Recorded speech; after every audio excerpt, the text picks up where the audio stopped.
Bismillahirrahmanirrahim. Qala rabbi shrah li sadri wa yassir li amri wahlul 'uqdatam min lisani yafqahu qawli. Allahumma salli ala sayyidina Muhammad. Allahumma salli ala sayyidina Muhammad. Assalamualaikum warahmatullahi wabarakatuh kepada semua yang menonton channel saya Sewangi Atar Zon Dakwah.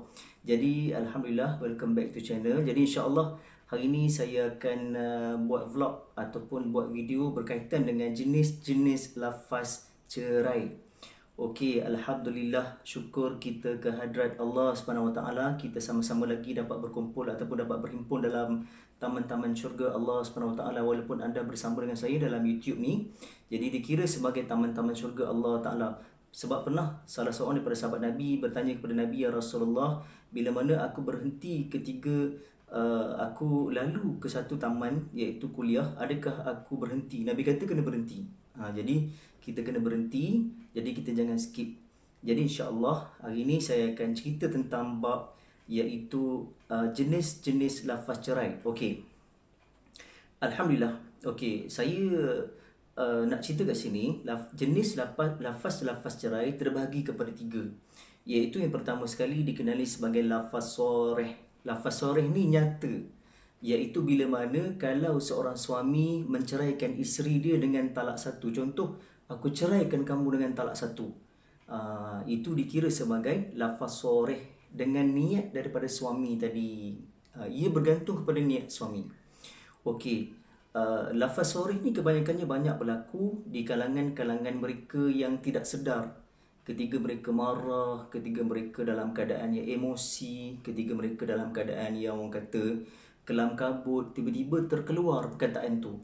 Jadi ada orang bertanya kepada saya, Ustaz, boleh tak kalau kita tarik balik? Mana boleh tarik balik lafaz cerai tersebut? Bila lafaz cerai tadi berlaku, kita tidak boleh tarik balik. Terlajak perahu boleh diundur balik, tapi terlajak perkataan maka tidak boleh kita main tarik-tarik. Okey, kena faham dari segi hukum syarak, ya. Okey.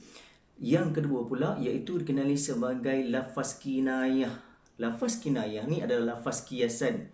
Kalau sekiranya seorang suami tadi beritahu kepada isteri dia, kalau macam ni lah perangai awak, kalau macam ni kita bercerai lebih bagus.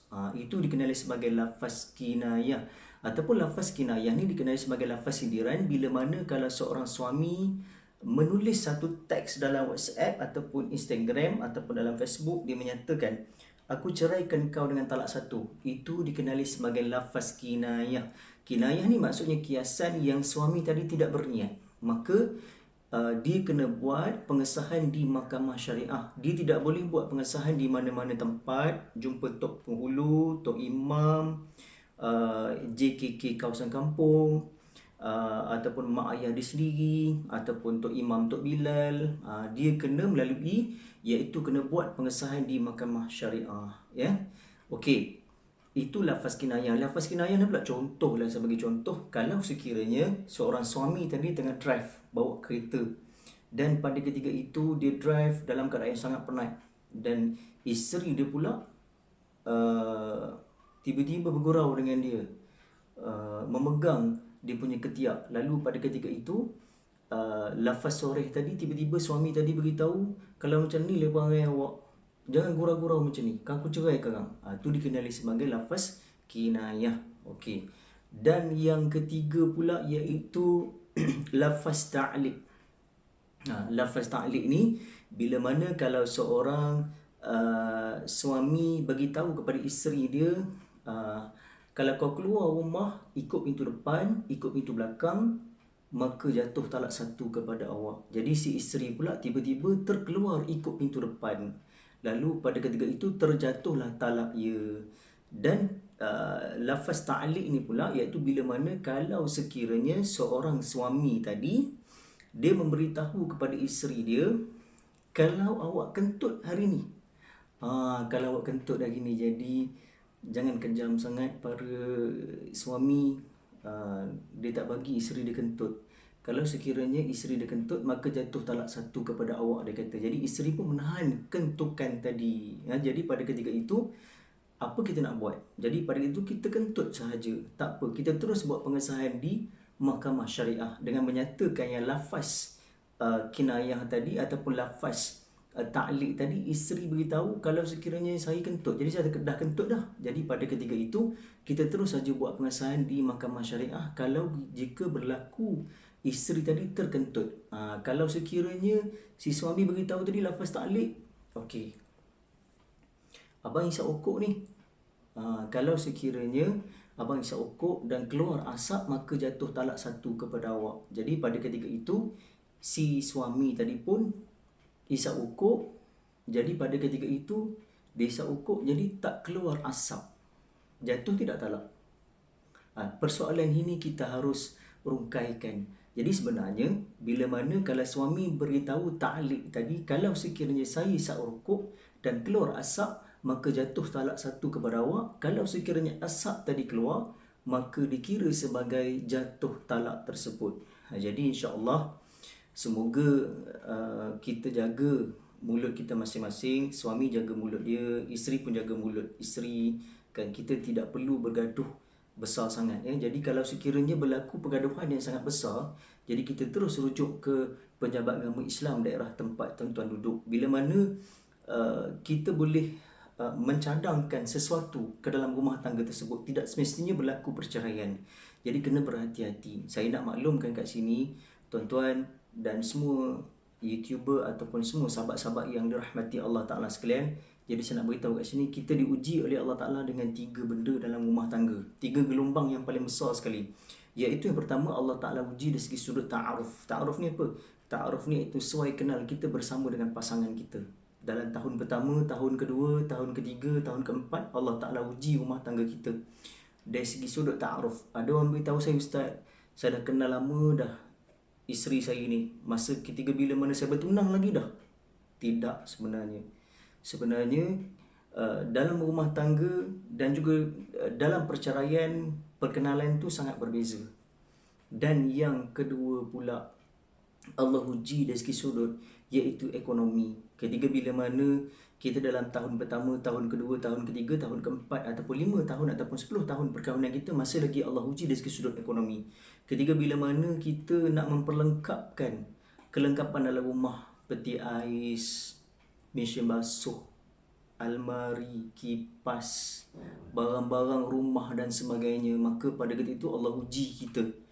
Ya, ujian yang sangat besar. Sehingga kan ada di antara rumah tangga yang ketika mana Allah uji, rumah tangga mereka hanya makan ikan kering sahaja. Jadi kita patut bersyukur sebab Allah Ta'ala bagi kita rezeki melimpah ruah. Ya, berbanding dengan orang lain, rezeki dia tidak ada, hanya makan sedikit sahaja. Hanya makan ikan bilis dan juga nasi kosong. Berbanding dengan kita, Allah Ta'ala uji dengan mewah lagi makanan. Jadi yang ketiga pula, iaitu Allah uji dari segi sudut, iaitu perceraian. Yang ni banyak berlaku dalam rumah tangga. Perceraian ni banyak berlaku dalam rumah tangga bila mana kita rasa tekanan ataupun emosi dalam rumah tangga, tiba-tiba kita akan rasa nak bercerai. Jadi pada ketika itu kita kena bersabar banyak-banyak. Sebab nak tahu tak, yang ketika mana sebelum kita bangun subuh, akan ada satu iblis ataupun Azazil. Azazil ni adalah ketua kepada iblis, yang beritahu kepada puak-puak iblis ni, dia berkumpul sebelum waktu subuh. Dia kata apa? Kalau kamu nak jadi orang kanan aku, iaitu kamu hasut rumah tangga si Fulan bin Sebulan tadi, dia balik kerja, tolong duduk di atas mata dia dan tolong tanamkan perasaan benci isteri kepada suami, suami kepada isteri. Jadi itulah kerja Azazil tadi dan iblis tadi. Jadi dia telah berjaya memporak-porandakan rumah tangga si Fulan tadi, maka dikalung ke satu kalungan emas kepada iblis tadi dan juga duduk menjadi orang kanan dia. Itu fungsi kerja iblis untuk mengganggu rumah tangga mereka. Jadi kita kena sabar dengan ujian Allah SWT. Saya nak menyentuh satu ayat, iaitu Bismillahirrahmanirrahim. La yukallifullahu nafsan illa wus'aha laha ma kasabat wa 'alaiha maktasabat. Jadi Allah Ta'ala uji mereka yang mampu saja diuji. Allah tidak akan uji lebih daripada itu. Jadi kita akan bersyukur kepada Allah Ta'ala. Allah uji rumah tangga kita tidak lebih daripada orang lain. Syukur kepada Allah Ta'ala. Jadi yang last sekali pada sahabat-sahabat saya yang dirahmati Allah Ta'ala sekalian, iaitu ada orang bertanya kepada saya, Ustaz, kalau sekiranya orang bisu berkahwin, bagaimana pula kalau dia menceraikan isteri dia? Adakah sah di sisi syarak? Kalau sekiranya seseorang tadi bercerai, si suami tadi dia faham dan juga si isteri faham bahasa isyarat tadi, maka pada ketika itu kalau si suami bisu tadi melafazkan cerai kepada si isteri bisu tadi dan didengari oleh si isteri tadi dengan lafaz dengan keadaan bahasa isyarat yang nyata dilihat oleh dia, dia faham, maka pada ketika itu kata syarak sah cerai tersebut. Ya, jadi jangan kita buat gurau dalam bab-bab perceraian ni. Kalau boleh kita sabar banyak-banyak dan kita redha di atas apa yang Allah Ta'ala berikan kepada kita. Dan saya pesan kepada sini pada mereka yang bakal mendirikan rumah tangga dan mereka yang telah mendirikan rumah tangga, maka jagalah rumah tangga baik-baik. Seperti mana kata Nabi SAW, iaitu ikatlah isteri dan anak-anak kamu dalam rumah. Tafsiran ni sangat besar kata ulama. Bila mana kita kena ikat isteri dan anak-anak kita dalam rumah tadi, maksudnya Nabi suruh kita jaga anak dan isteri kita dalam rumah. Saya nak menyentuh satu khutbah terakhir baginda Sayyidina Rasulullah sallallahu alaihi wasallam. Allahumma salli ala Sayyidina Muhammad. Bila mana pada ketika itu, pada perenggan yang ketiga ataupun pada perenggan yang keempat, Nabi SAW pesan kepada kita, iaitu pada 9 Zulhijjah, pada 10 Hijriah, di Lembah Uranah di Padang Arafah, Nabi pesan kepada para suami, iaitu sekiranya mereka mempunyai hak kepada kamu, kamu juga mempunyai hak kepada mereka. Jadi bagi pakaian kepada mereka, tempat tinggal kepada mereka. Kalau sekiranya si isteri tadi bawa orang luar masuk dalam rumah, maka kamu boleh menidakkannya. Jadi insya-Allah semoga kita menjadi kita jaga rumah tangga kita, ya, jangan kita renggangkan, kita rapat-rapatkan. Insya-Allah kita didik anak dan isteri kita menjadi orang yang berjaya di dunia dan juga di akhirat. Insya-Allah. Insya-Allah jangan lupa subscribe dan juga like, dan insya-Allah moga info ini memberi ilmu kepada kita semua dan moga kita menjaya membawa isteri dan anak-anak kita masuk syurga. Jangan kita jadikan anak dan isteri kita musuh kita di akhirat esok. Kebanyakannya banyak, ya, kata ulama, anak dan isteri kita akan jadi musuh kita di yaumul kiamah esok. Sebab apa? Sebab esok anak-anak akan dakwa kita di akhirat esok. Sebab apa? Sebab tidak ada didikan agama daripada kita. Dan isteri akan mendakwa kita, iaitu kita nak masuk syurga dah ni, kita selangkah lagi nak masuk syurga. Sebab apa? Kita selalu berzikir, kita selalu baca Quran, kita selalu mendengar kuliah, mengaji dan sebagainya. Daripada ketika itu kita nak masuk syurga dah ni, selangkah nak masuk syurga. Dan isteri kita akan mendakwa kita, dia kata apa? Tak ada dah darling ke, bi ke, sayang dan sebagainya.